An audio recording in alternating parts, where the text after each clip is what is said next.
Ladies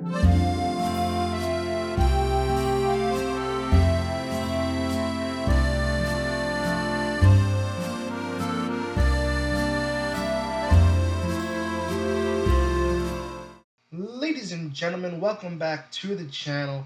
My name is Money Mike. And as you just saw, I'm going under a little bit of a rebrand, renaming the channel, and just rebranding my channel altogether, as I do want it to be kind of a more wrestling themed channel name. And as I move forward with this channel and produce more wrestling weekly content, I do want to make it easier for people to know that this is a wrestling channel. So, before we get into my Backlash France predictions, make sure you hit that like and subscribe button today, as the rebrand will be coming soon, hopefully by Double or Nothing at the end of the month. At the very least, it will be in June, at the beginning of June. So that's what I'm aiming for, is Double or Nothing weekend or June. So, with that being said, let's look at Backlash France, which might be, too many people are saying, a very predictable pay-per-view, but you know what?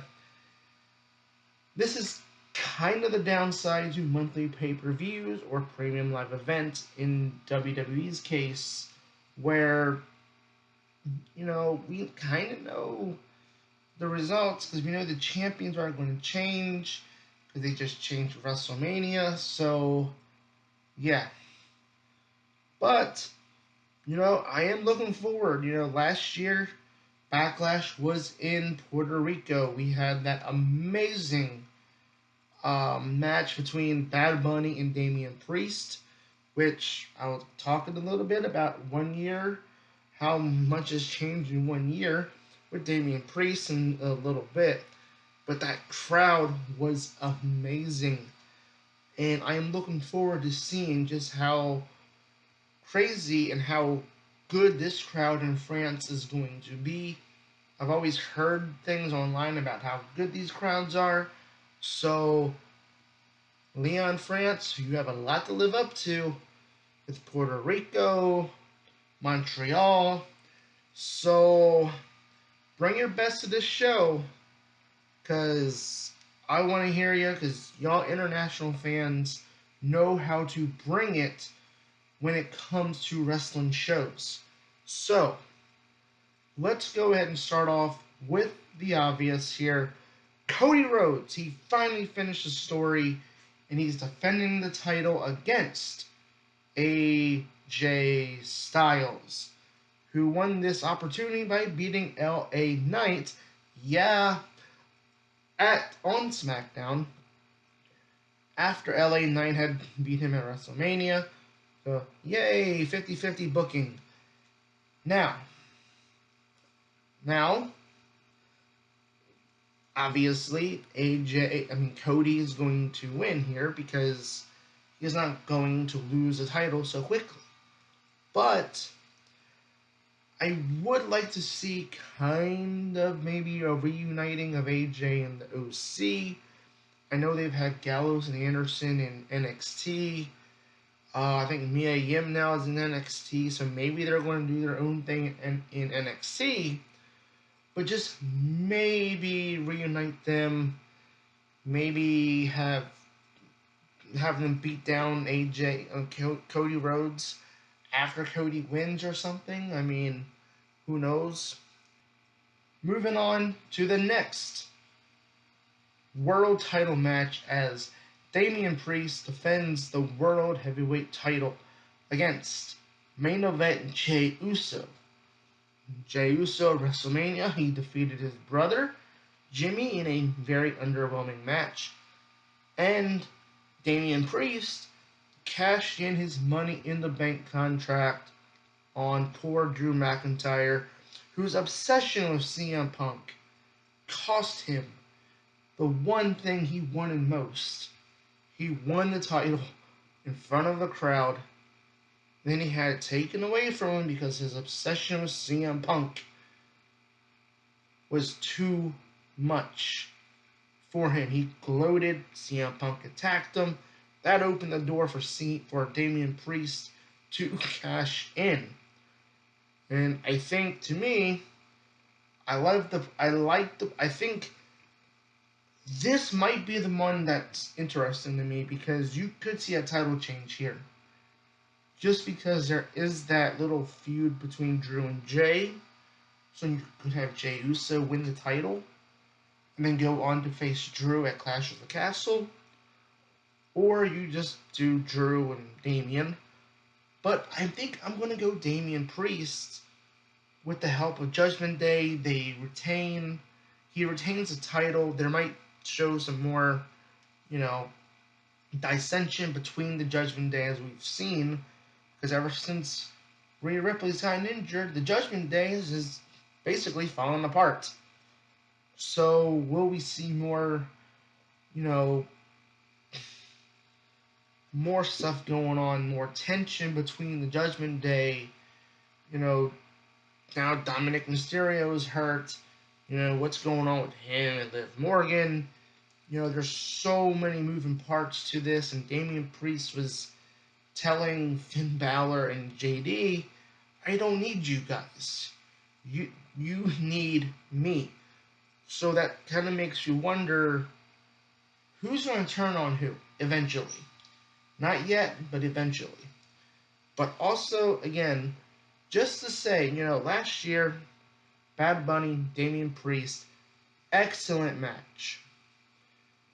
Puerto Rico street fight, that is absolutely incredible match. It was an overbooked mess, but it was one of those overbooked messes that are fun to watch. And I'm actually planning on watching that show again because of the crowd. And I want to kind of hype myself up for this Saturday show. But I think Damian Priest here, 1 year later, he's coming into Backlash France as a world champion after being in a match with Bad Bunny last year, which should have main evented the show, but I digress. Next up, we have Bayley defending her newly won women's championship against Naomi and Tiffany Stratton in a triple threat match. Now, I'm going to be interested to see if Nia Jax, who has now been drafted to SmackDown, plays a role in this match. Because she did attack Bayley and Naomi last week. It won't be Tiffy time here either. I'm going to be curious to see the reaction Tiffany Stratton gets, because she got a great reaction in Australia back at Elimination Chamber. So I imagine, she's going to get a great reaction here. She's already gotten over with the main roster audience, so that's a good thing for Tiffany Stratton.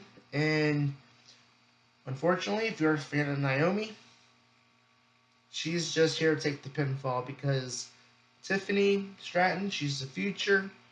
Bayley, she's a champion. Somebody's got to take the pinfall in this. And unfortunately, that's Naomi. So Bayley retains the title here. Next up, we're going to look at Bayley's former teammates in Damage Control as they defend the tag team titles against Jade Cargill and Bianca Belair, Kabuki Warriors, Asuka, and Kairi of Damage Control, I should say. To me, this is probably the last domino that falls on Damage Control. Basically, Damage Control, they're on Raw. Now, I know the women's tag titles goes between the shows, but this is essentially going to help them move over to Raw, where they've already teased them going after Becky Lynch and the women's world titles. So, to me, I think Bianca and Jade win the titles here. They're going to go on for a long feud, and I would not be surprised if Jade turns on Bianca. at some point to go on a solo run whenever WWE feels like she's ready. Last but not least, because, it's the bloodline, it's the main storyline, and so I'm saving this for last. Kevin Owens, Randy Orton against Solo Sikoa, and the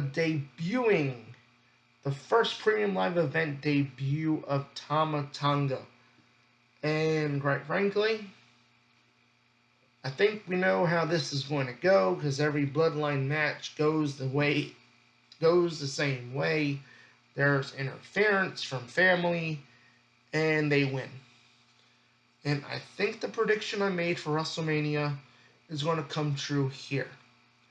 I think Jacob Fatu is going to debut and help Solo and Tama Tonga win the match as Solo grows his bloodline while Roman kind of just sits in the background. As Paul Heyman said, he's not returning anytime soon, but I imagine Solo's bloodline is going to be looking very good by the time Roman comes back. Comment below, what do you think is going to happen this Saturday at Backlash? As is this a predictable pay-per-view or premium live event?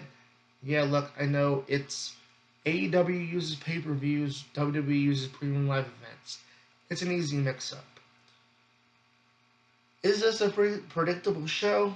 Absolutely. But you know what? There's a lot of intriguing matchups, a lot of twists, interesting things that can happen from a story perspective. So comment below. Let me know what you guys think. And again, the channel rebrand will be coming soon. And so make sure you hit that like and subscribe button today.